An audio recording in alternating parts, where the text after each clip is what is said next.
హల్లెలూయా. అపోస్తుల కార్యములు 17వ అధ్యాయం 26 నుంచి 31 వచనాల వరకు చదువుకుందాం. అపోస్తుల కార్యములు 17వ అధ్యాయం 26వ వచనం నుంచి 31 వరకు. మరియు భూమి యావత్తు మీద కాపురముండుటకు ఆయన ఒకటి నుండి ప్రతి జాతి మనుషులను సృష్టించి వారు ఒకవేళ దేవునిని తడువులాడి కనుగొందురేమో అని తన్ను వెతుకు నిమిత్తం నిర్ణయ కాలమును వారి నివాస స్థలము యొక్క పొలిమేరలను ఏర్పరచెను. ఆయన మనలో ఎవనికిని దూరముగా ఉండువాడు కాదు. మనము ఆయన యందు బ్రతుకుచున్నాము చెల్లించుచున్నాము ఉనికి కలిగి ఉన్నాము. అటువలే మనము ఆయన సంతానమని మీ కవీశ్వరులలో కొందరును చెప్పుచున్నారు. కాబట్టి మనము దేవుని సంతానమయ్యుండి మనుషుల చమత్కార కల్పన వలన మలచబడిన బంగారమునైనను వెండి అయినను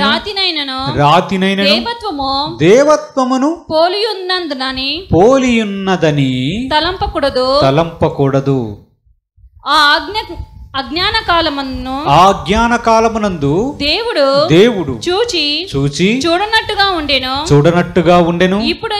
ఇప్పుడైతే అంతటను అందరును మారు మనసు పొందవలనని మనుషులకు ఆజ్ఞాపించుచున్నాడు.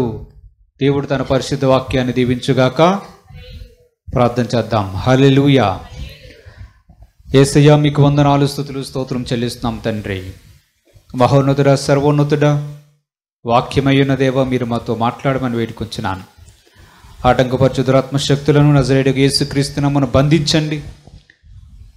మీరు మహిమ పొందమని మా చెవులను, మా కండ్లను, మా హృదయములను తెరవచేసి మాతో మాట్లాడమని, మమ్మల్ని బలపరచమని మా ప్రభువును రక్షకుడైన యేసుక్రీస్తు పరిశుద్ధ నామమున అడిగి వేడుకొంచున్నాము తండ్రి. ఆమేన్. హల్లెలూయా, హల్లెలూయా. అపోస్తులుడైన పౌలు గారు ఏథెన్సు ప్రాంతములో సువార్త ప్రకటిస్తూ ఉన్నాడు. ఏథెన్సు అనే పట్టణములో సువార్త ప్రకటిస్తునేటప్పుడు ఆయన అక్కడ ప్రజలను కొన్ని విషయాలను గురించి వారిని ఆలోచింపజేసేటట్లుగా మాట్లాడాడు. సువార్తలోని ముఖ్యమైనటువంటి విషయం గురించి ఆయన అక్కడ మాట్లాడుతూ ఉన్నాడు. ప్రజలకు తెలియజేస్తూ ఉన్నాడు,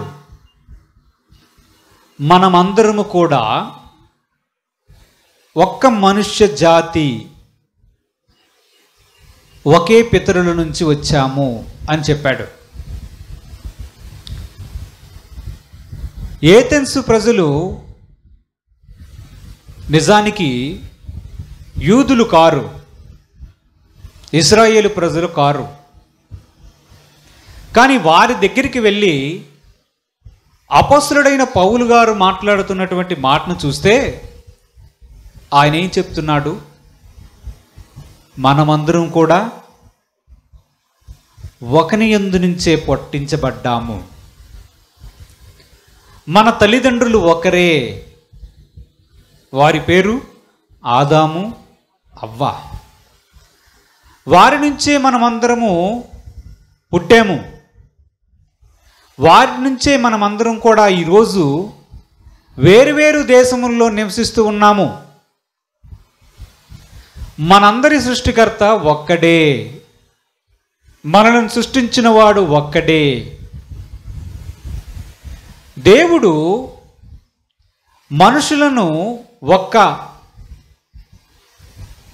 ఇద్దరు దంపతుల నుంచి సృష్టించి భూమి అందంతటా విస్తరించినట్లుగా చేశాడు.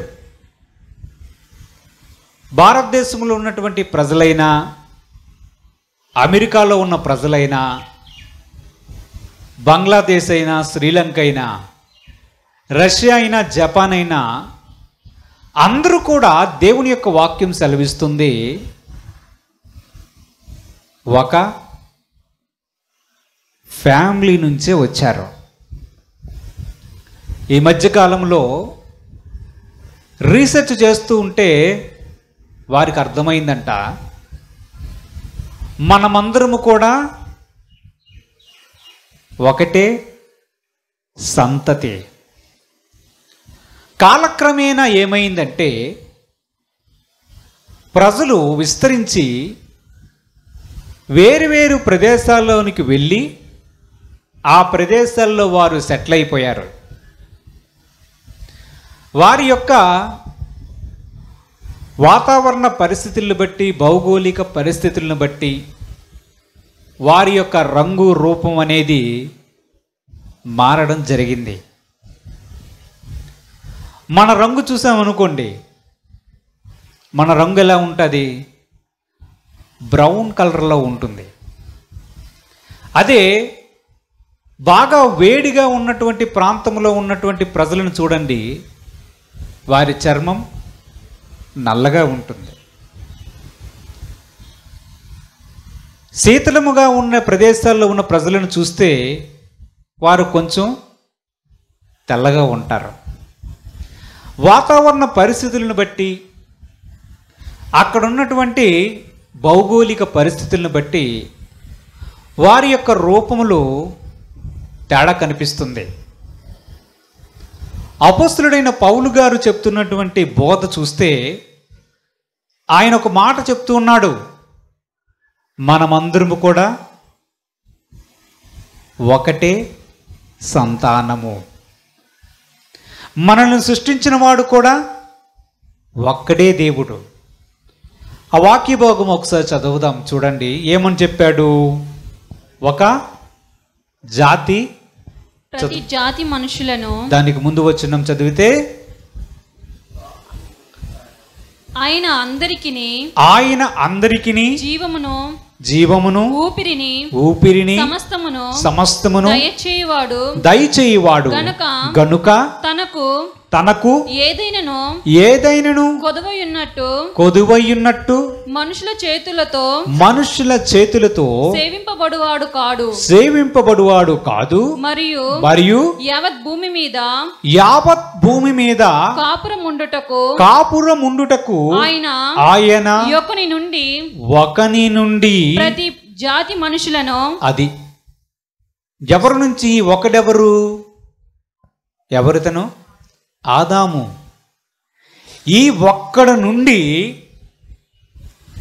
యావత్ భూమి మీద, అంటే భూమి మీద ఉన్నటువంటి సమస్తమైనటువంటి ప్రజలను, సమస్త దేశముల్లో ఉన్నటువంటి ప్రజలను సృష్టించి తర్వాత ఏముంది?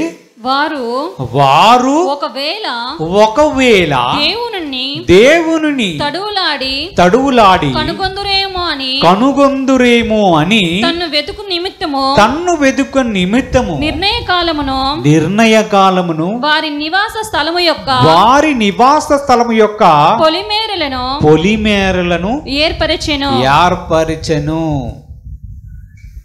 ఏం చేశాడు దేవుడు? ఆదాము నుంచి మనుషులను సృష్టించి వారిని వేరువేరు దేశములుగా, వారిని వేరువేరు ప్రాంతముల్లోనూ ఉండేటట్లుగా చేసి వారికి పొలిమేరలను ఏర్పరిచాడంట. పొలిమేర అంటే ఏమిటో? సరిహద్దు. అంటే ఇదొక దేశం, అదొక దేశం, అదొక రాష్ట్రం, అలాగూ ప్రాంతాలుగా చేసింది ఎవరు? దేవుడే చేశాడు. చేసి ఇప్పుడు ఆయన ఒక ఆలోచన చేస్తున్నాడంట మన దేవుడు. ఏమని ఆలోచన చేశాడు? వీరు ఒకవేళ నన్ను తడులాడి కనుగొంటారేమో అని ఎదురు చూశాడట. దేవుడికి స్తోత్రం, హల్లెలూయా. తడుములాడి కనుగొనడం ఏంటి? తడుములాడి కనుక్కోవడం ఏమిటి? వీరు ఒకవేళ అంటే, ఉదాహరణకి భారతదేశంలో ఉన్న ప్రజలను తీసుకుందాం. మనము ఈ ప్రాంతానికి వచ్చేసాం. ఎక్కడ? నోవహు గారి కుటుంబంలో నుంచి వచ్చి ఒక కొడుకు యొక్క కొడుకు కొడుకు కొడుకు కొడుకు ఆ సంతానం అలాగూ వచ్చి భారతదేశంలోనికి వచ్చాం. వచ్చిన తర్వాత దేవుడు అనుకుంటున్నాడంట, వీరికి పొలిమేరలను సరిహద్దులను ఏర్పరిచాను. కొంతమంది వెళ్ళి చైనాలో సెటిల్ అయ్యారు, కొంతమంది భారతదేశానికి వచ్చారు, కొంతమంది అటు రష్యా వైపు పోయారు, కొంతమంది ఆఫ్రికా వైపు పోయారు. ఇప్పుడు ఆకాశం నుంచి దేవుడు చూస్తూ అనుకుంటున్నాడు, వీరు ఒకవేళ నన్ను తడుములాడి నా గురించి వెతికి కనుక్కుంటారేమో అనుకున్నాడంట. ఏమిటి విచిత్రం? అందరినీ పంపించేసి వీరు నా గురించి తెలుసుకుంటారేమో అనుకుంటున్నాడంట దేవుడు. ఎందుకలా అనుకోవాలి? ఎందుకలా అనుకోవాలి? పంపించడం ఎందుకు? తడుములాడి కనుక్కుంటారనుకోవడం ఎందుకు? అందరికీ ఒకే భాష ఉండేది మొదట్లో. బాబేలు గోపురం అనేది ఒకటి ఉన్నది, మనం బైబిల్లో చూస్తాం. బైబిల్లో చూసిన బాబేలు గోపురం దగ్గర మనుషులందరూ కలిసి ఒక దగ్గర ఉండేవారు. మనమందరం కూడా అక్కడి నుండి వచ్చిన వారమే. అక్కడ మన పూర్వీకులు అందరూ కలిసి ఉండి బాబేలు గోపురం అనేది కడుతున్నారంట. కడుతుంటే వారు ఒకటే మాట, ఒకటే భాష, అందరూ కలిసి ఉండి పెద్ద గోపురం కడుతూ ఉంటుంటే దేవుడు ఆకాశము నుంచి కిందికి దిగి వారి భాషను తారుమారు చేశాడంట. చేసి ఒకటి మాట ఒకటికి అర్థము కాకుండానట్లుగా చేసి తెలుగు, తమిళ్, రష్యా, అరబిక్,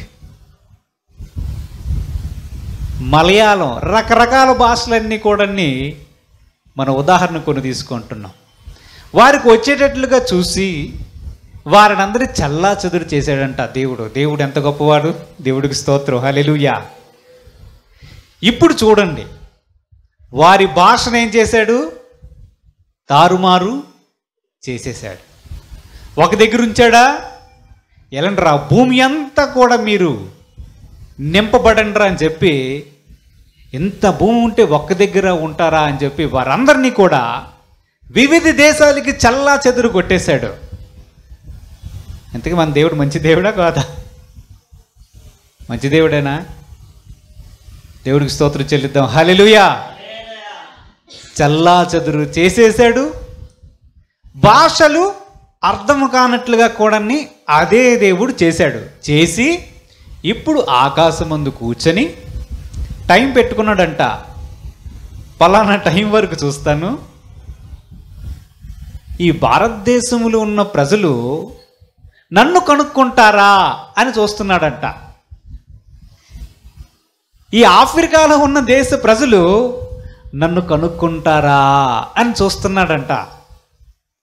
జపాన్లో ఉన్న వాళ్ళని చూసి వీరు నన్ను కనుక్కుంటారా అని ఎదురు చూస్తున్నాడంట. ఏమిటి ఈ దేవుడికి సరదా? నాకు ఇప్పటికి అర్థం కావట్లేదు.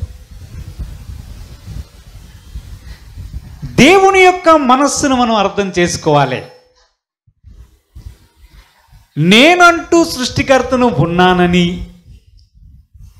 నన్ను వీళ్ళు కనుక్కోగలరా? నన్ను వీరు కనుక్కుంటారా?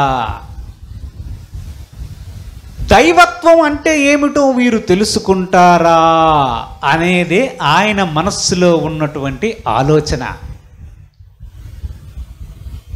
ఆయన ఏమనుకుంటున్నాడు? దైవత్వాన్ని సరిగ్గా అర్థము చేసుకొని సృష్టికర్త అయినటువంటి నన్ను వీరు కనుక్కుంటారా, కనుగోలేరా అని ఆలోచన చేస్తున్నాడంట. అలాగని ఊరుకుంటాడా? ఆనాటి కాలం నుంచి ఈనాటి కాలం వరకు, అంటే ఆ నిర్ణయ కాలం వరకు, యేసు ప్రభు వచ్చినంత వరకు అనేక మందితో మధ్య మధ్యలో మాట్లాడుతూ ఉన్నాడు. ఇప్పుడు ఆలోచించండి ఈ సీన్. మనుషులందరూ ఒక్క దగ్గర ఉన్నారు, వారి భాష మార్చేశాడు, వారిని చల్లాచెదురు చేసేశాడు, చేసేసి ఎవరి దేశానికి వారిని పంపించి, ఎవరి ప్రాంతానికి వారికి పంపించి, వీరు నన్ను కనుక్కుంటారా, వీరు నన్ను కనుక్కుంటారా, దైవత్వం అంటే ఏమిటో వీరు సరిగ్గా అర్థం చేసుకుంటారా అని ఎదురు చూస్తూ దేవుడు ఉన్నాడు. ఉండడమే కాకుండా ఏం చేస్తున్నాడు? పలానా దేశంలో ఎవరైనా భక్తిగా ఉన్నారనుకోండి, పలానా ప్రాంతంలో ఎవరైనా భక్తిగా ఉన్నారనుకోండి, నన్ను సృష్టించిన వాడు ఎవడు, ఈ సృష్టికర్త ఎవడు, ఎవరు ఒకరు ఉన్నారు, ఇవన్నీ చూస్తుంటే దేవుడు అనేవాడు ఉన్నాడు అని ఎవడైనా ఆలోచించి ఆకాశం వైపు చూచి, ఓ సృష్టికర్త నాతో మాట్లాడు అని ఎవరైనా ధ్యాస ఉంచి దేవుణ్ణి వెతుకుతూ ఉంటే వారితో మాట్లాడుతూ ఉన్నాడు. దేవుడికి స్తోత్రం. హల్లెలూయా, హల్లెలూయా. మాట్లాడుతూ ఉన్నాడు. దేవుని యొక్క వాక్యంలో మనం చూద్దాం. ఒక్కసారి మనం ఆలోచన చేస్తే బైబిల్లో నోవహు అనే వ్యక్తితో దేవుడు మాట్లాడాడా లేదా? మాట్లాడాడా? చెప్పండి, మాట్లాడాడా? నోవహుతో మాట్లాడడానికి నోవహు క్రైస్తవుడా, యూదుడా? అంతవరకు నోవహు ఎప్పుడైనా దేవుణ్ణి ఆరాధిస్తున్నట్లుగా మనకు కనిపిస్తుందా? కానీ నోవాహుతో మాట్లాడాడు. అబ్రహామును పిలిచాడు. అబ్రహాము ఏమైనా క్రైస్తవుడా? అబ్రహాము ముందుగా యూదుడా? అబ్రహాము ముందు నుంచే యెహోవా దేవుణ్ణి వెతికి వారి తల్లిదండ్రులతో కలిసి ఆరాధిస్తున్నటువంటి వ్యక్తా? అబ్రహాము తల్లిదండ్రులు మనం చరిత్రలో చూస్తే విగ్రహములను తయారు చేసి వాటిని అమ్మే కుటుంబమని చెప్తారు. విగ్రహములు తయారు చేసుకొని వాటిని అమ్మే కుటుంబం అంట అబ్రహాముది. ఆ కుటుంబంలో వ్యక్తి దగ్గరికి సర్వ సృష్టికర్త మన ప్రభు అయిన యెహోవా వెళ్ళి అబ్రహాముతో మాట్లాడి, అబ్రహామా, నీ తల్లిదండ్రులను, నీ స్వదేశాన్ని విడిచి బయటకు రా అన్నాడు. అన్నాడా? అబ్రహాముతో మాట్లాడా? బిలాము అనే ఒక ప్రవక్తను మనం చూస్తున్నామా? ఎప్పుడైనా చూసామా? దేవుడికి స్తోత్రం. హల్లెలూయా. ఆ ప్రవక్త ఇశ్రాయేలు వంశానికి చెందినవాడా? కాదు. కానీ ఇశ్రాయేలు ప్రజలు ఐగుప్తులో నుంచి వస్తునేటప్పుడు ఒక రాజు బిలామును పిలిపించి వారిని శపించమని అడుగుతాడు. అవునా? అడిగినప్పుడు బిలాముతో మాట్లాడుతున్నది ఎవరు? దేవుడు మాట్లాడి వారిని నువ్వు శపించకూడదు, వారు ఆశీర్వదించబడిన జనము అని చెప్పాడు. అవునా? మరి బిలాము అబ్రహాము వంశానికి చెందినవాడా? కాదు.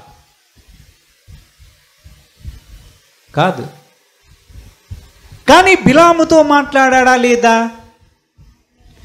ఇప్పుడు మనం మొత్తం అంతా ఆలోచన చేస్తూ ఉంటుంటే మనకు ఒక విషయం అర్థమవుతుంది. ఏమర్థమవుతుంది?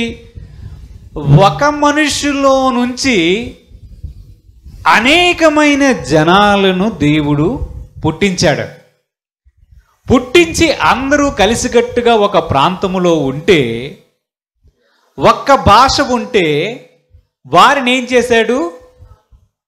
భాషలు తారుమారు చేశాడు. 1, వారిని చెల్లాచెదురు చేశాడు. 2, వీరు దేవుణ్ణి కనుక్కుంటారేమో అని ఆలోచిస్తున్నాడు. 3, మళ్ళా వారిలో కొంతమంది దగ్గరికి వెళ్ళి మాట్లాడుతున్నాడు, నేనే సృష్టికర్తనని.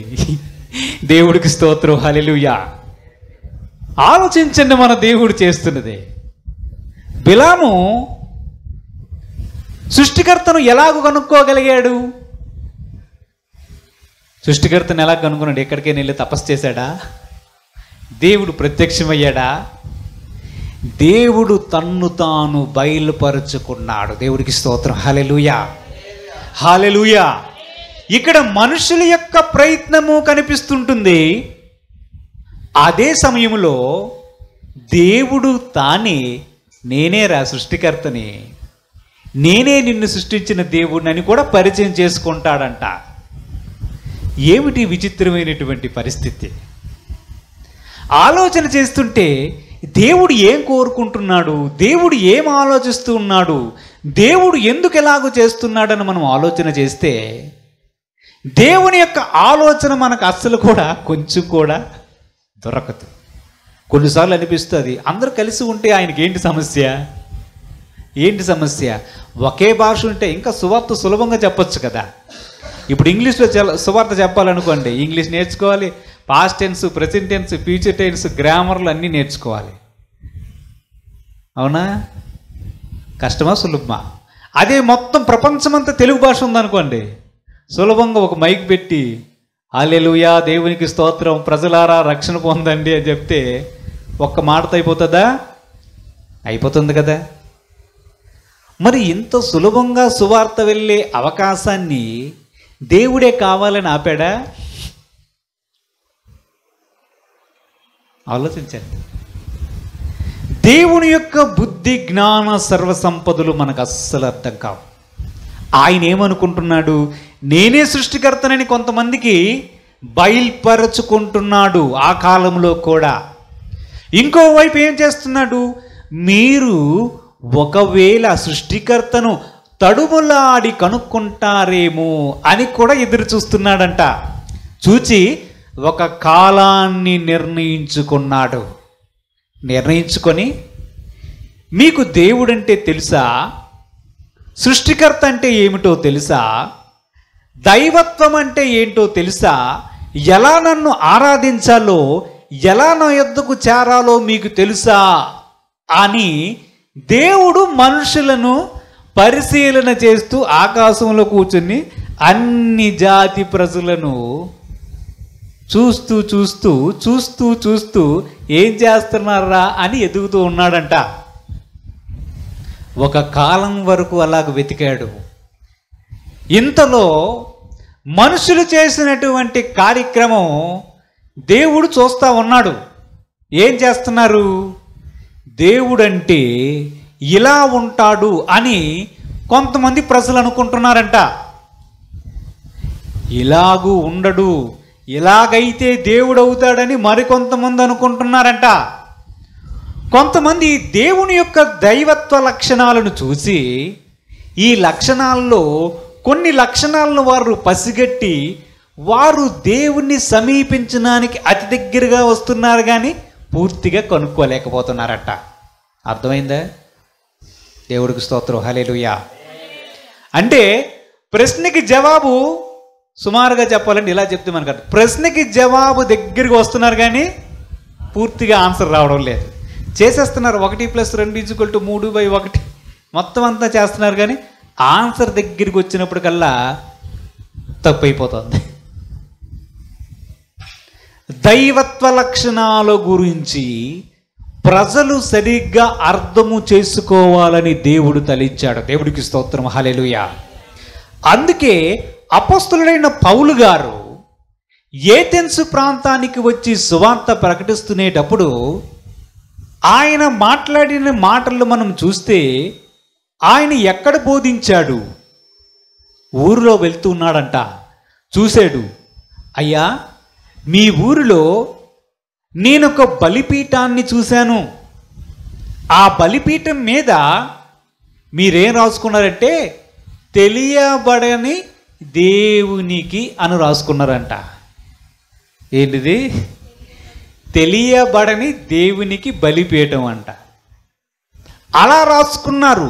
మరియు వారి దేశములో వారి ప్రాంతములో మరికొన్ని బంగారము, వెండి, రాతితో చేయబడినటువంటి విగ్రహములను కూడా ఏర్పరచుకున్నారంట.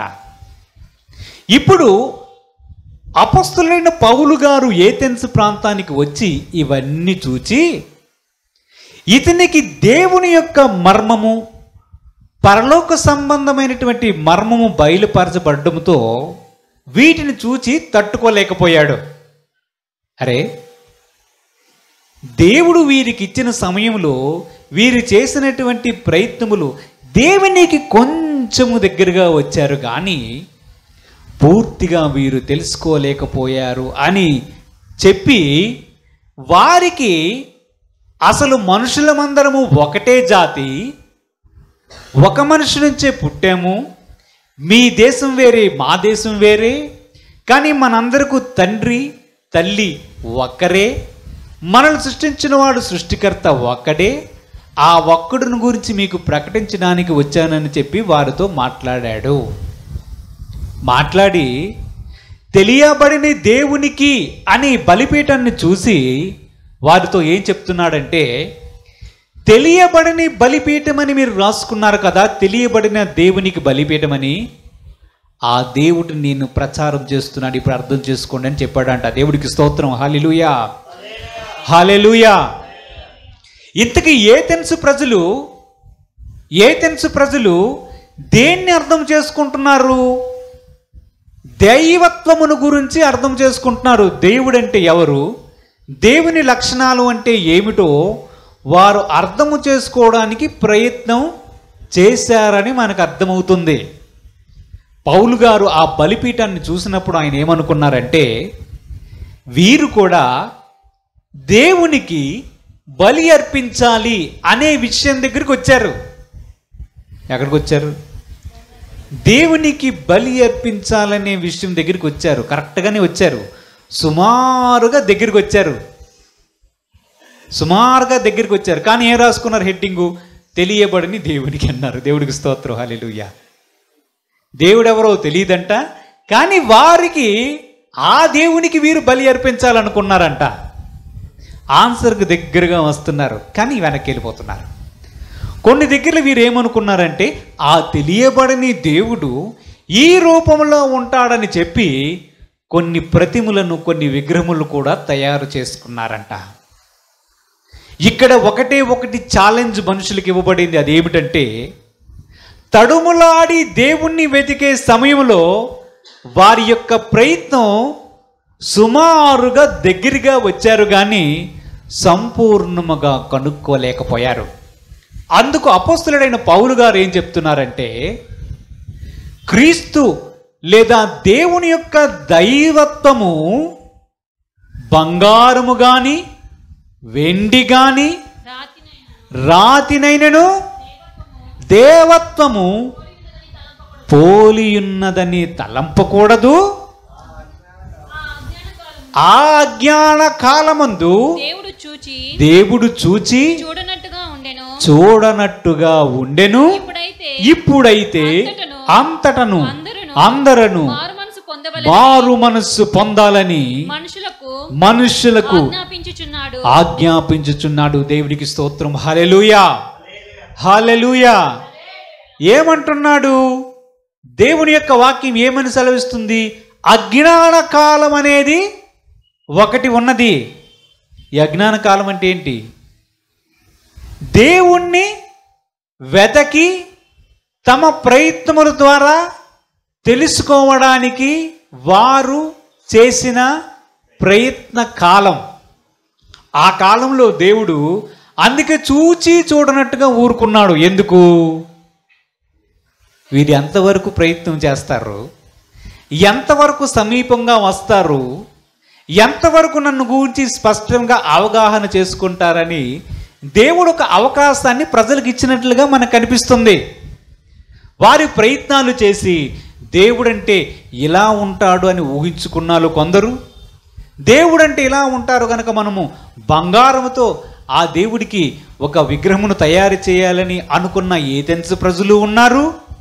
అదే దేవుడు బలి కోరుకుంటాడని ఆలోచన చేసి ఒక బలిపీఠం కట్టిన వారు ఉన్నారు.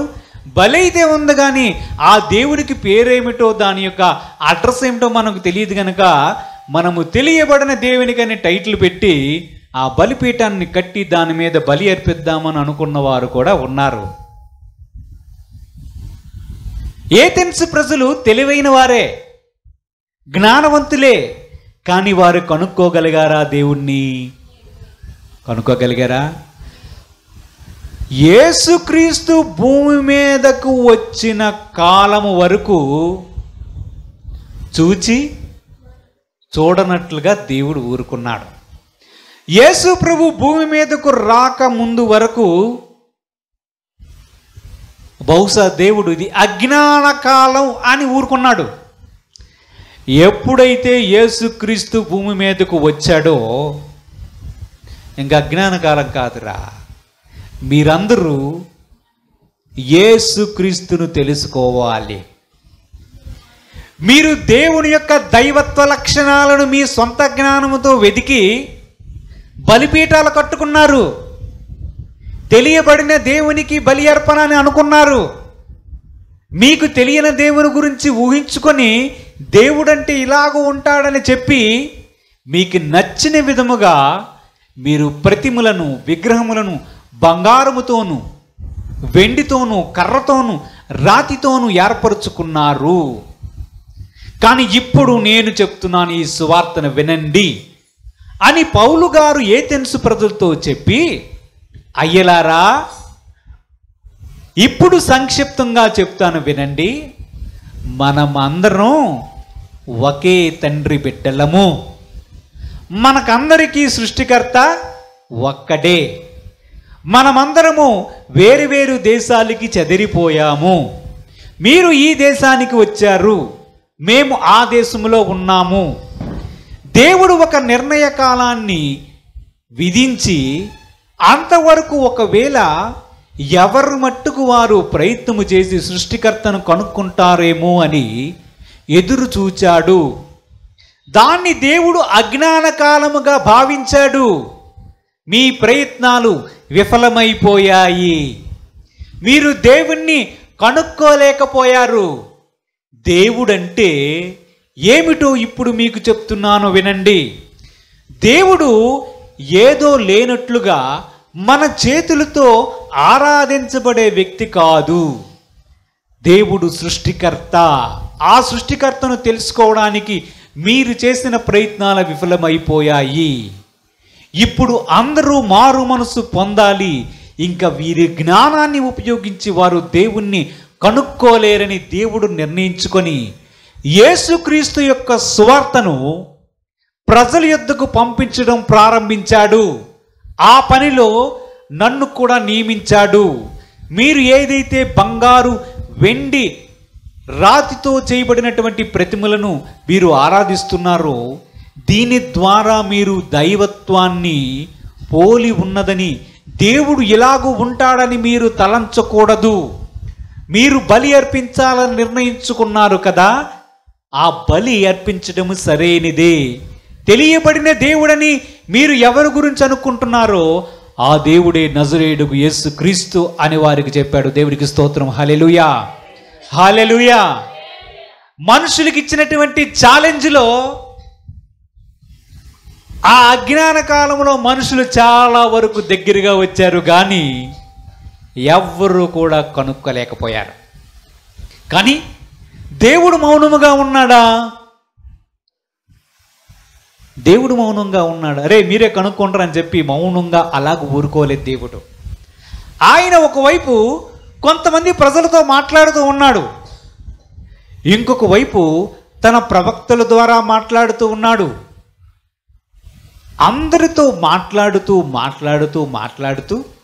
వీటన్నిటినీ కలిపి చూచి అసలు సృష్టికర్త అంటే ఎవరో, దైవత్వం అంటే ఏమిటో, దేవుడంటే ఎవరో తెలుసుకుంటారేమో దేవుడు ఆలోచించి ఆగాడు. ఇప్పటికీ చూడండి, మన భారతదేశాన్ని చూసుకుందాం. ఇప్పుడు నేను ఒక క్రైస్తవుడిని కాను అనుకుందాం. రేపు నుంచి బాబా అవతారం ఎత్తుతాను. మీరు నా దగ్గరికి వస్తారు. వెంటనే మీకు ఏదో ఒక మంచి జరుగుతుంది, అనారోగ్యం ఏదో పోతుంది, లేదా ఏదో మేలు జరుగుతుంది. రేపు నుంచి నన్ను ఏమంటారు మీరు? కొత్త దేవుడండి అని చెప్పి ఇంకా దీని గురించి ప్రకటించడం ప్రారంభిస్తారు. అవునా? అవునా? ఒక విషయాన్ని మనం ఆలోచన చేద్దాం. మీరు దేన్ని బట్టి ఈ బాబాను దేవుడని మీరు అనుకున్నారు? ఏంటే మంచి జరిగిందని, మేలు జరిగిందని అనుకున్నారు. ఇక్కడ కూడా విఫలమైపోయినట్టే. ఇక్కడ కూడా విఫలమైనట్టే. ఇక్కడ కూడా మన బుర్రలో ఉన్న గుజ్జు సరిగ్గా పని చేయకపోయినట్టు. ఇక్కడ కూడా విఫలమే. దేవుడు అదే ఎదురు చూశాడు అజ్ఞాన కాలంలో కూడా. సరిగ్గా ఆలోచించండి రా, అసలు దైవత్వం అంటే ఏమిటో సరిగ్గా ఆలోచించి గ్రహించే మనస్సు, జ్ఞానం మీకు ఉందా లేదా అని దేవుడు పరీక్షించాడు. మనకి ఎప్పుడుకు చేత కాదు కదా. ఇంక దేవుడే దిగి వచ్చి నేనేరా ప్రభువుని, నేనేరా సృష్టికర్తనని నిరూపించుకున్నాడు. చూద్దాం, చూడండి దేవుని యొక్క వాక్యములో అపొస్తలుల కార్యములు 14వ అధ్యాయం 7 నుంచి 12 వచనాలు చదువుకుందాం. అపొస్తలుల కార్యములు 14వ అధ్యాయం.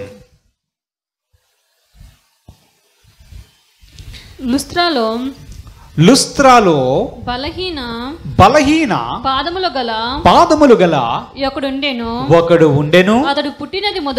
అతడు పుట్టినది మొదలుకొని కుంటివాడై ఎన్నడును నడవలేక కూర్చుని ఇండువాడు. అతడు పౌలు మాట లాడుట వినెను. పౌలు అతని వైపు తేరి చూచి స్వస్థ పొందుటకు అతనికి విశ్వాసం ఉండెనని గ్రహించి నీ పాదములు మోపి సరిగ్గా నిలుపుమని బిగ్గరగా చెప్పినప్పుడు అతడు గంతులు వేసి నడవసాగెను. జనసమూహములు పౌలు చేసిన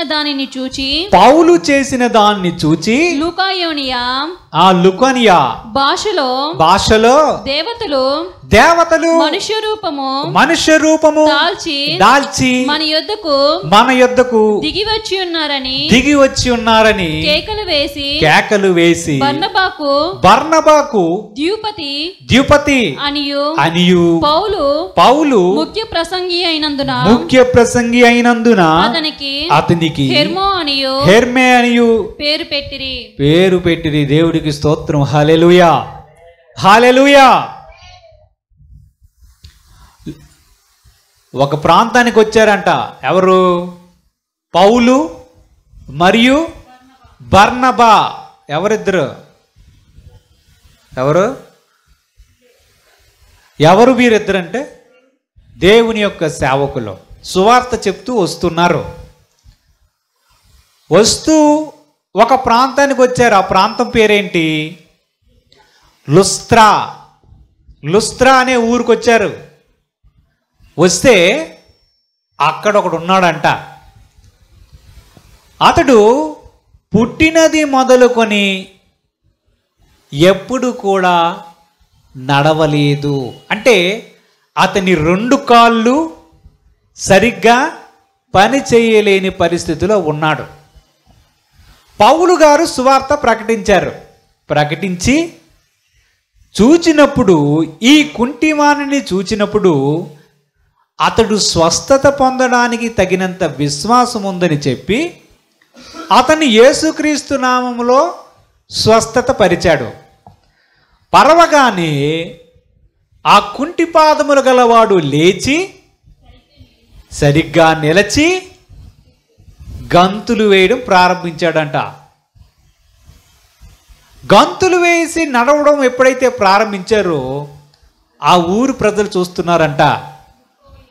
లుకోనియా భాష, తెలుగు భాష లాంటిది అదొకటి మాట్లాడుతున్నారంట. అరే, మనం ఎప్పుడు కూడా ఇలాగ చూడలేదు, పుట్టినది మొదలుకొని కుంటువాడైనటువంటి ఒక వ్యక్తి నడవడం ఎప్పుడు చూడలేదు. వీరెవరో కాదురా, వీరెవరు వీళ్ళు?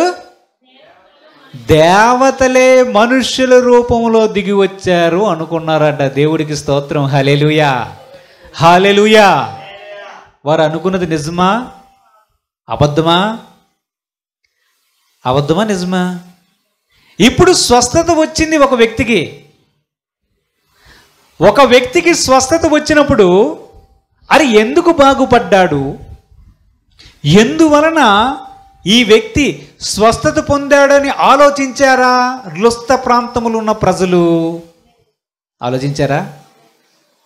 ఆలోచించారా లేదా? ఆలోచించారు. ఆలోచించలేదంటారు. ఆలోచించారు. ఆలోచించి రే, పౌలు బర్నబో ఎవరో కాదు, ఇద్దరు దేవతలు, మనం పూజిస్తున్నాం కదా. ఎవరిని పూజిస్తారు తెలుసు వాళ్ళు? ద్యుపతి అంటే బృహస్పతి. బృహస్పతి అంటే ఏమిటో? బృహస్పతి అనేది ఒక గ్రహం. మనకి సౌర కుటుంబం ఉంది, అవునా? ఉందో లేదో ఇప్పుడు చూడలేదు కదా. హల్లెలూయా. సౌర కుటుంబం అనేది ఒకటి ఉంది. దానిలో సూర్యుడు, భూమి, బుధుడు, ఈ బృహస్పతి, శని, ఇలాంటి గ్రహాలు ఉంటాయి. ఈ గ్రహాల్లో ఆ దేశ ప్రజలు దేన్ని ఆరాధిస్తున్నారు తెలుసా? గ్రహం పెద్ద సైజులో ఉంది కదరా, ఇదే దేవుడు అయి ఉంటాడని చెప్పి ఆ బృహస్పతి అనే గ్రహాన్ని ఒక గుడి కట్టి ఆ గుడిలో ఒక పూజారిని పెట్టుకొని ఆ బృహస్పతి లేదా ద్విపతి అనే గ్రహానికి ఒక వ్యక్తిగా ఆలోచన చేసి ఆ గ్రహానికి పూజ చేస్తూ ఉన్న ప్రజలు వాళ్ళు. దానికి ఒక పూజారి, దానికి ఒక గుడి, దానికి కొంతమంది భక్తులు, ఆ ఊరి ప్రజలు ఉన్నారు.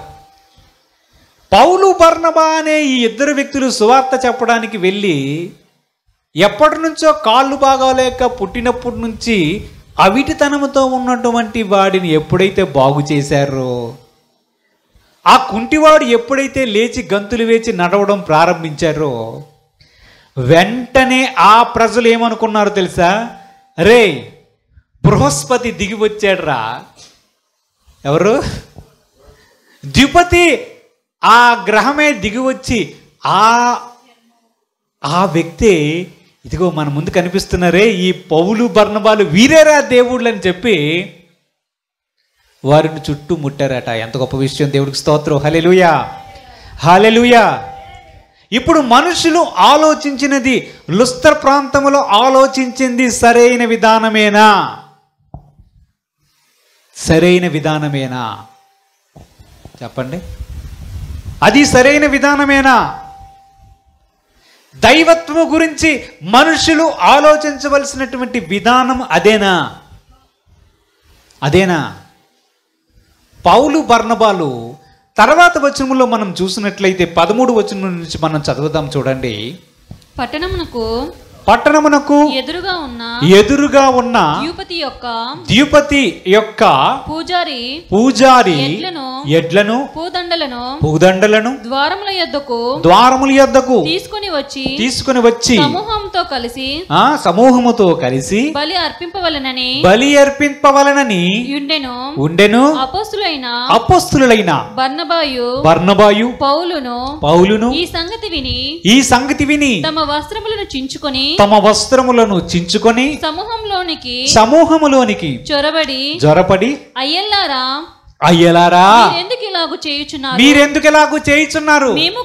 మేము కూడా మీ స్వభావం వంటి స్వభావం గలవారి నరులమే మీరు ఈ వ్యర్థమైన వాటిని విడిచిపెట్టి ఆకాశమును భూమిని సముద్రమును వాటిలో ఉండు సమస్తమును సృజించిన జీవము గల దేవుని వైపు తిరగవలనని మీకు సువార్త ప్రకటించుచున్నాము. గత కాలములలో సమస్త జనులను తమ మార్గముల యందు నడవనిచ్చెను. దేవుడికి స్తోత్రం కలుగును గాక. హల్లెలూయా. ఏం చేద్దాం అనుకుంటున్నారు ఊరి ప్రజలు? ఒక ఎద్దును తీసుకొచ్చారంట. తీసుకుని వచ్చి అపోస్తలుడైనటువంటి పౌలు గారిని బర్నబాని చూసి, ఆకాశము నుంచి దిగి వచ్చిన దేవదూతలు లేదా దేవతలు వీరే, లేదా మనం పూజిస్తున్నటువంటి దేవతలు వీరే, ఇదిగో కనిపిస్తున్నాడే ఎవరు? బర్నబా. ఈ బర్నబా అయ్యారా ఆ ద్యుపతి కరెక్ట్గా మాట్లాడుతున్నాడు, ప్రసంగం చేస్తున్నాడు. చూసావా? ఈ పౌలు గారేరా హెర్మే అని చెప్పి ఆ ఎద్దును తెచ్చి పూదండలు తెచ్చి పౌలు గారి మెడలోను బర్నబా మెడలోను వెయ్యాలని ప్రయత్నము చేసి సమూహముగా వచ్చి వారిని చుట్టమట్టారంట. ఎంత గొప్ప జ్ఞానులు! దేవుడికి స్తోత్రం. హల్లెలూయా, హల్లెలూయా. అంతేకాకుండా తెచ్చారు ఎద్దును తీసుకొని వచ్చి దాని మెడ మీద కత్తి పెట్టి బలి అర్పించి ఈ రక్తాన్ని ఈ పౌలుకి బర్నబాకి ఇచ్చేద్దాం అనుకుంటున్నారంట. ఏమిటి ఆలోచన? ఇదే అజ్ఞాన కాలం, మతిహీనత. దేవుడు దీన్నే పరీక్షిస్తూ ఉన్నాడు మొదటి నుంచి. అరే సరిగ్గా అర్థం చేసుకోండిరా. దైవత్వం అంటే ఏమిటో సరిగ్గా అర్థం చేసుకోండి. వారి వల్ల మేలు జరిగింది, మీరెప్పుడూ చూడని విధంగా వాడికి స్వస్థత వచ్చింది. అరే ఎందుకు జరిగిందని అడిగారా? ఎందువల్ల ఇలాగూ అతనికి స్వస్థత వచ్చిందని అడిగారా? అడగరు. ఎందుకు అడుగుతాం? ఎవడు మేలు పొందినట్లుగా కనిపిస్తే చాలు, అక్కడ చాలా మహిమ ఉందంట, వాడే దేవుడంట అనంటే వాడు మామూలు మనిషి అనుకోండి, స్వార్థపరుడు, ధనాపేక్షతో ఉన్నవాడు, కుయుక్తు గలవాడు అనుకోండి. అరే ఈ ప్రజలందరూ కూడా నన్నే దేవుడిగా అనుకుంటున్నారు, రేపటి నుంచి నేనే కొత్త దేవుడిని, నా పేరు ఇది, నాకు గుడి కట్టండ్రా అంటారా? ప్రజలను మోసగిస్తున్నట్ట కాదా? దేవుని యొక్క మహిమను దొంగిలిస్తున్నట్ట కాదా? దైవత్వాన్ని సరిగ్గా ప్రజలు అర్థం చేసుకుంటున్నట్ట కాదా? అర్థం చేసుకున్నట్ట కాదా? దేవుడు అందుకే విడిచిపెట్టాడు. చూద్దాం వీళ్ళ సంగతేటో. మన యొక్క బుద్ధి అంతవరకే పనిచేస్తుంది. ఎక్కడి వరకు పనిచేస్తుంది తెలుసా? చివరి వరకు వస్తుంది, అక్కడ ఫెయిల్ అయిపోతారు. కనుక్కోవాలని ప్రయత్నం చేస్తారు, కానీ ఫెయిల్ అవుతారు దేవుడి విషయంలో. అందుకే దేవుడు అంటున్నాడు, నేనే సృష్టికర్తనని ధైర్యంగా ప్రకటించండి. సృష్టికర్త అయినటువంటి ప్రభువును నేనే అని సకల ప్రజలకు మీరు ప్రకటించడని ఎందుకు చెప్పారనుకున్నాడు? ఎందుకు పౌలు బర్నబా లాంటి వ్యక్తులు లేదా ఈరోజు దైవ సేవకులు ఎందుకు సువార్త వెళ్ళి ప్రకటిస్తున్నారంటే వారి విశ్వాసాన్ని దూషించడానికి కాదు, వారు చేస్తున్నటువంటి వారి యొక్క ఆరాధన విధానము కానీ దేవుణ్ణి ఆరాధిస్తున్నటువంటి విధానాన్ని కానీ విమర్శించడానికి వెళ్ళడం లేదు. వారికి తెలియక వారు ఈ విధంగా దేవుణ్ణి ఆరాధిస్తూ ఉన్నారు. విషయం అది కాదు, విషయం ఇది దేవుడంటే, ఇది దైవత్వ లక్షణాలు అంటే, ఇదిగో దైవత్వ లక్షణాలు క్రీస్తులో ఉన్నాయి. ఆయనకు ముందు అనేక మంది ప్రవక్తలు ప్రకటించారు, ప్రవచించారు. ఆ ప్రవచనానుసారముగా యేసుక్రీస్తు వచ్చాడు. ఆ ప్రవచనానుసారంగానే సర్వమానవాళి పాపము కొరకు ఆయన ప్రాణత్యాగము చేశాడు.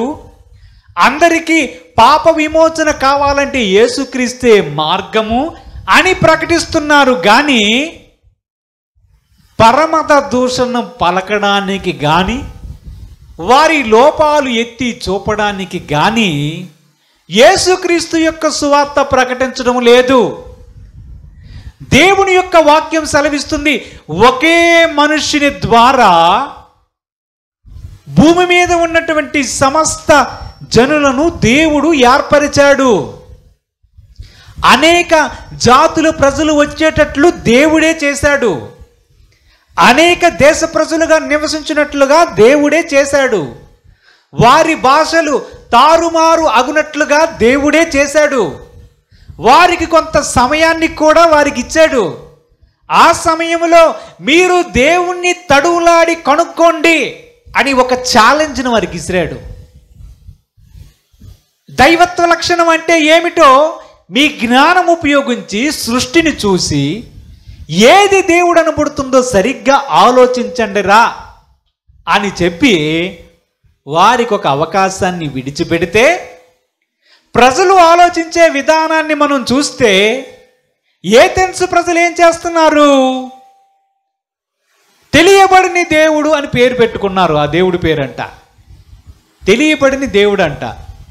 దేవుడు నాకు తెలియదని చెప్పి బలిపీఠం కట్టుకొని ఆ బలిపీఠం మీద బలి అర్పిస్తున్నారంట. వీరిని చూడండి.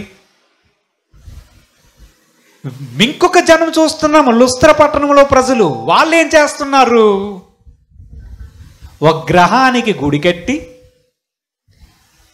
ఎవరు వచ్చి సువార్త చెప్పి ప్రకటిస్తే స్వస్థ వస్తే, వీరేరా వారి దేవుడు, ఇదిగోరా అద్భుత దిగి వచ్చాడని మాట్లాడుతున్నారు. ఇది సరైన ఆలోచన విధానమేనా? దేవుణ్ణి తెలుసుకున్న విషయం ఇదేనా? దైవత్వ లక్షణాలని నిర్ధారించుకోవడం ఇదేనా? ఇది ఆలోచించాలి మనం. ఇది ఆలోచించాలి. మనమేం తక్కువ వాళ్ళమేం కాదు. మనమేం తక్కువ వాళ్ళమా? నలుగురు కలిసి మాట్లాడతారు. అక్కడికి వెళ్తే ఇలా జరిగిందంట. ఆహా, అయితే నువ్వు కూడా వస్తావా? నువ్వు కూడా వెళ్ళు, నువ్వు కూడా అక్కడికి వెళ్తావు. వీళ్ళు ఏం చేస్తారు? అక్కడ ఇలాగ అయింది, నాకు కూడా అయిందని చెప్పి మరి కొంతమందిని గుంపుని తయారు చేస్తారు. దైవత్వ లక్షణాలని నిర్ధారిస్తున్నారా? ఏ వ్యక్తినైతే ఆరాధిస్తూ ఉన్నామో ఆ వ్యక్తి జన్మతః పాపి అయితే అతడు దేవుడు ఎలాగవుతాడు అని ఆలోచించారా లుస్త్ర ప్రజలు? ఊరు తెలియదు, పేరు తెలియదు. లుస్త్ర ప్రాంతానికి వచ్చారు పౌలు, బర్నబాలు. వచ్చి వారేదో సువార్త ప్రకటించారు. ఒక కుంటివాడిని స్వస్థపరిచారు. వాళ్ళు ఊరేమని తెలుసా? ఇంతకుముందు లుస్త్ర ప్రాంత ప్రజలకు ఎప్పుడైనా పౌలును చూసారా? బర్నబారు చూసారా? స్వస్థత పొందగానే వీరే దేవుడురా అని చెప్పి వారి మెడకు దండలు వేసి వారికి బలి అర్పించాలని వారు ప్రయత్నం చేస్తే, అపోస్తలుడైన పౌలు గారు, బర్న గారు, మీకు నమస్కారం రా, మీకు ఒక దండం రా, ఆగండరా అని చెప్పి వారిని ఆపడం వారికి బహు ప్రయాసం అయిందంట. ఆగండరా, మేము కాదురా దేవుళ్ళము, మేము దేవుళ్ళం కాదురా, దేవుడు తరపున మేము వచ్చి ప్రకటించడానికి వచ్చామరా, ఆగండరా అంటే ఆగరంట. దండేస్తాం, దండేస్తాం, దండేస్తాం, దండేస్తాం, మేకను కోస్తాం, ఎద్దును కోస్తాం, ఎద్దును కోస్తాం, ఎద్దును కోస్తాం, రక్తం నీకు అర్పించేస్తాం, మా గుడిలో దేవుడు నువ్వే, నెక్స్ట్ నువ్వే. ఇది లుస్త్ర ప్రజల ఆలోచన. ఇలాంటి ప్రజలు ఎప్పుడైనా దైవత్వం లక్షణాలని నిర్ధారించుకోగలరా? అందుకే చెప్పాను, రేపొద్దున్న ఎవరైనా వ్యక్తి వచ్చి ఏదో చేశాడంటే సరే, అతను ఒక బాబా. కొంతమంది అక్కడికి వెళ్తారు, చివరికి మోసం జరిగిపోతుంది. తర్వాత టీవీ నైనో, ఈటీవీటో, ఏ యూట్యూబ్ వాడు చెప్తే, అయ్యో ఎలాగైపోయిందా, మోసపోయామే, ఎలాగైపోయిందా. నాకు ముందు నుంచి సందేహమే ఉండేది, ఆవిడ చెప్పిందే అందుకనే వెళ్ళాను. ఇవి చివరికి మాట్లాడిన మాటలు. దేవుడు బుర్ర పెట్టి ఆలోచించండిరా అంటే ఆలోచించరు. కొంతవరకు చూడనట్లుగా దేవుడు ఊరుకున్నాడు. అదే దేవుని దృష్టిలో అజ్ఞాన కాలం. సరే ఏదో చేసుకుంటున్నారు కదా, సరే నా సువార్త, నా రక్షణ సువార్త వీరి యొద్దకు వెళ్ళేంత వరకు సరే వీళ్ళు తెప్పలేదు పడతారు, సువార్త వెళ్ళేటట్లుగా వారికి చేస్తాను, అంతవరకు చూడనట్లుగా ఊరుకున్నాడు. ఈరోజు దేవుని యొక్క సువార్త ప్రకటించడానికి కారణం ఏమిటంటే వారు విశ్వాసాల్ని కించపరచడానికి కాదు, వారు నమ్ముకున్న దేవుళ్లను దేవతలను విమర్శించడానికి కాదు. మీరు తెలుసుకోవలసిన విషయం ఇంకొకటి ఉంది. ఆ దైవత్వ లక్షణాలు ఏ దేవుడినైతే మీరు ఆరాధిస్తున్నారో, ఏ దేవుడైతే మీ కోరికలను తీరుస్తాడని అనుకుంటున్నారో, ఏ దేవుడైతే మరణించిన తర్వాత నిత్య జీవం ఇస్తాడు, మోక్ష మార్గం ఇస్తాడని చెప్పి ఆ దేవుడి నామాన్ని నిరంతరం స్మరణ చేయాలని ఆలోచిస్తున్నారో, ఆ దైవత్వ లక్షణాలు 100% కలిగిన ఏకైక వ్యక్తి నజరేయుడు యేసుక్రీస్తు. దేవుడికి స్తోత్రం. హల్లెలూయా, హల్లెలూయా. ఆ వ్యక్తి కేవలం నజరేయుడు యేసుక్రీస్తు మాత్రమే. నజరేయుడుకు యేసుక్రీస్తు పుట్టుకలో పాపము లేదు. మరణాన్ని చూస్తే ముందుగానే చెప్పబడి ఉంది. పునరుత్థానం గురించి చూస్తే ఆయన సశరీరుడై తిరిగి లేచాడు. ఈ లక్షణాలన్నీ చూడండిరా, ఆలోచించండి అంటే వాళ్ళంటే ఇదిగో మా మతాన్ని దూషించడానికి వచ్చారు అంటారు. ఏం చేయమంటారు ఈ ప్రజల్ని? ఇది ఆలోచించే సమయం, ఆలోచన చేసే తరుణం ఇది. చదువుకోలేని వేరు, పోనీ చదువుకోలేని వాళ్ళు ఈ విధంగా ఆలోచిస్తారు అనుకుంటున్నారా? చదువుకోలేని వాళ్ళు ఇలాగ ఆలోచిస్తారు అనుకుంటున్నారా? ఆడు చదువుకొని పెద్ద ఆఫీసర్ అయినా సరే వాడు ఇలాగే ఆలోచిస్తాడు. అంతే. ఆఫీసర్ బుర్ర సగం, ఆఫీసర్ పని చేస్తుంది, ఈ బుర్ర అంతా మెట్టే.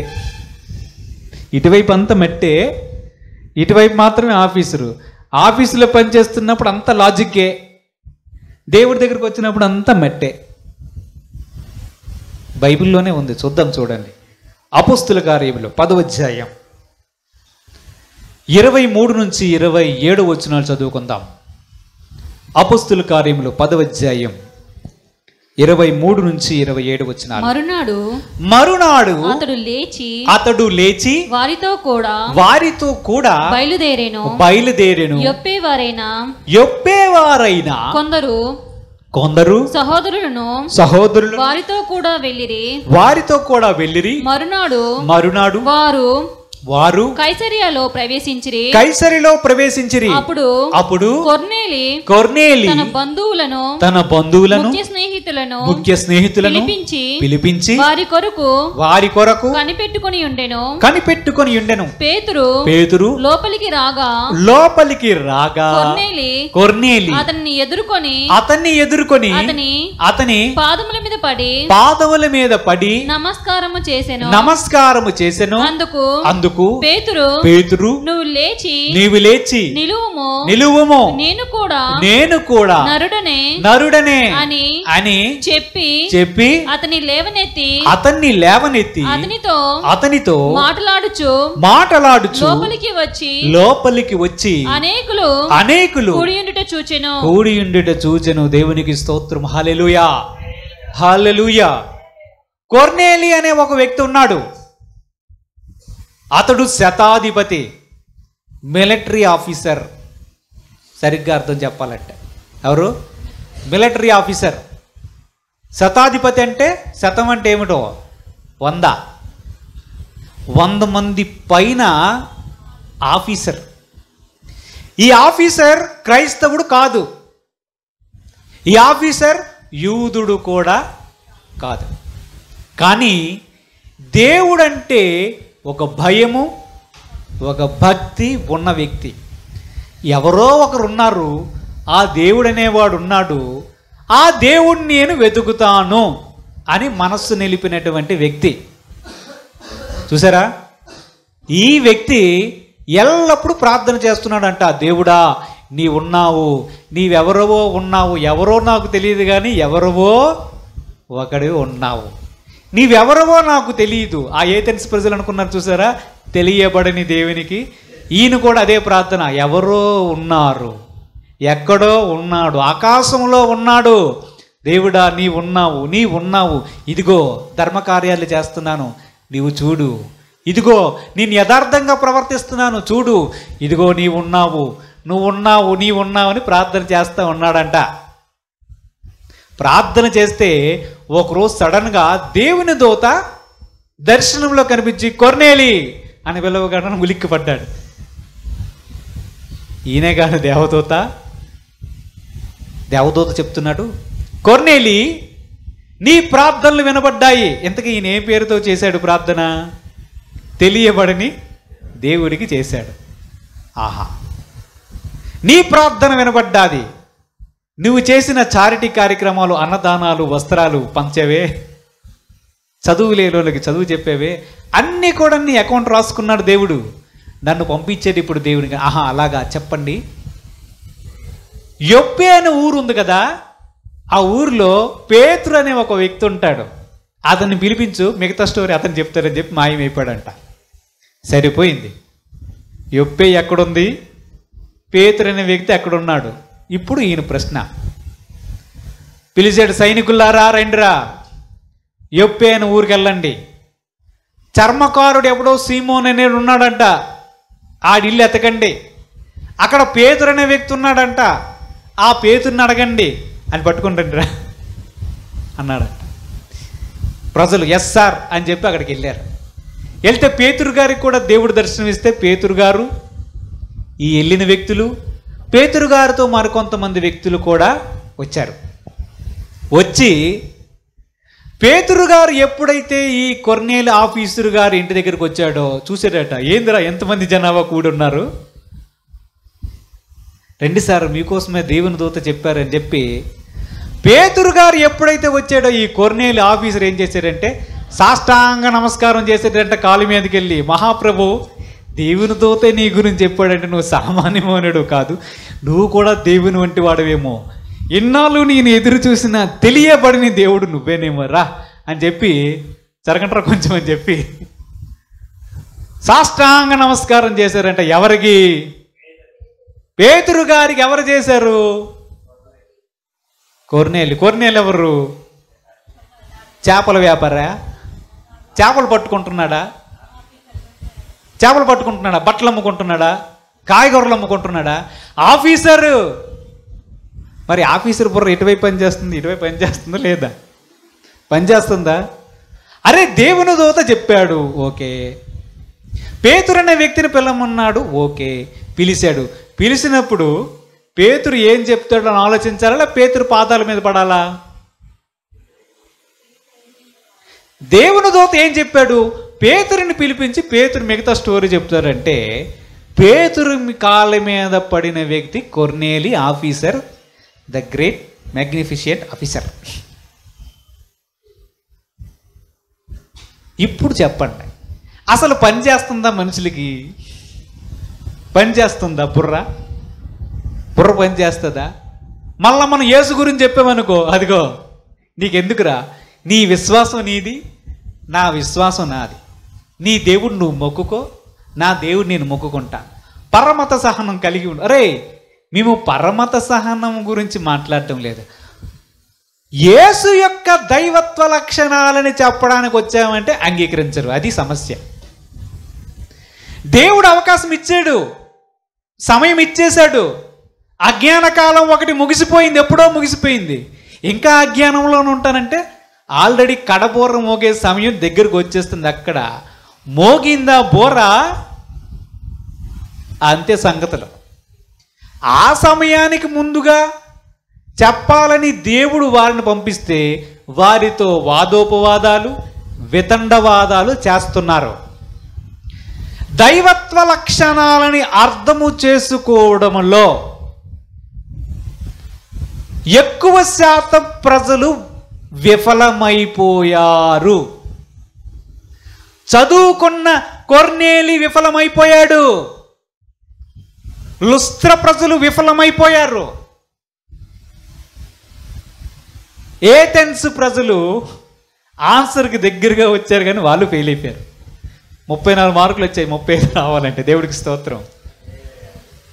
కనుక్కోగలరా దైవత్వ లక్షణాలను? ఎప్పుడైనా మనిషి కనుక్కోగలడా? దేవుడు అంటే ఇలా ఉంటాడని ఊహించగలవా? దేవుడు మన ఊహకి అందనివాడు. కానీ ఆన్సర్ ఇచ్చి, అరే ఇగో యేసు ప్రభువే దేవుడురా, ఒకసారి దీని గురించి ఆలోచించానంటే మళ్ళా దైవత్వ లక్షణం అర్థమవుతుంది. ఇది చూపించకుండా దేవుడి గురించి ఇక్కడ ఆలోచించారంటే మళ్ళీ అర్థం కాదు. ఎందుకంటే మన మైండ్ అంతా సూపర్ కంప్యూటర్. దేవుడికి స్తోత్రం, హల్లెలూయా. ఎందుకు దేవుని గురించి ప్రకటిస్తున్నారు? సంక్షిప్తంగా చెప్పాలంటే ఒకటి, మనుషులందరూ ఒక్క పురుషుడి నుంచే వచ్చారు. ఆ పురుషుడు ఆదాము. వారి నోటి నుంచి వచ్చినటువంటి ప్రజలు ఒకే భాష ఉండేవారు. ఆ ఒక్క భాష మాట్లాడుతునేటప్పుడు దేవుడు వారిని తారుమారు చేసేశాడు. తారుమారు చేసినటువంటి ప్రజలు వివిధ దేశాలకి వెళ్ళిపోయారు. వివిధ దేశాల్లో ఉన్న ప్రజలకు కొంతకాలం ఇచ్చి దేవుణ్ణి తడుములాడు కనుక్కుంటారేమని దేవుడు చూశాడు. దానిలో ఎవడు బుర్రకు తోచినది, ఎవడు ఆలోచనకు తోచింది వాడు చేస్తూనే దేవుణ్ణి ఆరాధించాలని ప్రయత్నం చేశాడు. ఆ కాలంలో కూడా దేవుడు వారి మధ్యలోనికి దూరి, అరే నేనేంట్రా సృష్టికర్తని, ఐ యామ్ యువర్ ఫాదర్ అని చెప్తున్నాడు. అయినా సరే కొంతమంది అంగీకరించారు, కొంతమంది అంగీకరించలేదు. ఆ కాలం చూసి ఇంక వీరు కనుక్కోలేరు. యేసుక్రీస్తుని పంపించి యేసుక్రీస్తు ద్వారా ఉన్నటువంటి రక్షణ వీరికి తెలియజేసి వీళ్ళందరినీ రక్షించాలని దేవుడు తలంచాడు. అందుకోసము సువార్తను నిర్ణయించి ఇప్పుడు ఏ దేశాలకి పంపించాడో, ఏ భాషల్లోనికి వారిని తారుమారు చేశాడో ఆయా భాషల్లోనికి, ఆయా ప్రాంతాల్లోనికి దేవుడు తన సువార్తకులను పంపించి వారికి సువార్త చెప్తున్నాడు. ఎందుకు చెప్తున్నాడు? యేసుక్రీస్తు యొక్క దైవత్వ లక్షణాలను తెలుసుకొని అసలు దైవం అంటే ఏమిటి, దైవత్వ లక్షణాలు ఎవరిలో సంపూర్ణమయ్యాయి గ్రహించండి అనే విషయాన్ని వారికి తెలియజేయాలని దేవుని యొక్క ఆరాటం, ఆశ. ఇది ఎప్పుడు నెరవేరుతుంది? సమయం అయితే గడిచిపోతూ ఉంది. అంత్యకాలంలో ఉన్నాము. అందరి యొద్దకు సువార్త వెళ్తుంది. కానీ ప్రజలు ఇప్పటికి కూడా యేసును అంగీకరించిన పరిస్థితిలో ఉన్నారు. వారందరూ తెలుసుకోవలసిన విషయం ఏమిటంటే యేసుక్రీస్తులో సంపూర్ణ దైవత్వ లక్షణాలు ఉన్నాయి. ఆయన ద్వారే రక్షణ ఉన్నది. ఆయనే మన ప్రాణములకు విమోచన, మన పాపములకు విడుదల. ఇదే రక్షణ సువార్త. దేవుడు తన పరిశుద్ధ వాక్యాన్ని దీవించుగాక. ప్రార్థన చేసుకుందాం. పరిశుద్ధుడైన తండ్రి, మీ పాదములకు వందనాలు, స్తుతులు, స్తోత్రములయ్యా. దైవత్వ లక్షణాలు సంపూర్ణముగా కేవలం నీయందే ఉన్నాయి ప్రభువా. నీవే సర్వ సృష్టికర్తవు. నీ ప్రజల యొద్దకు ప్రభువా, నీ స్వరూపమందు చేసుకున్నటువంటి ప్రజల యొద్దకు నీ సువార్తను ప్రకటిస్తూ ఉన్నావు దేవా. వారందరినీ రక్షించాలని నీవు తలుస్తూ ఉన్నావు. వారి హృదయం తెరచి వారు నీ వైపు తిరగడానికి సహాయం దయచేయమని, ఈ వాక్యాన్ని వారి హృదయం ముందు ఫలింపజేయమని మా ప్రభువును రక్షకుడైన యేసుక్రీస్తు పరిశుద్ధ నామమున అడిగి వేడుకొనుచున్నాము తండ్రి. ఆమేన్.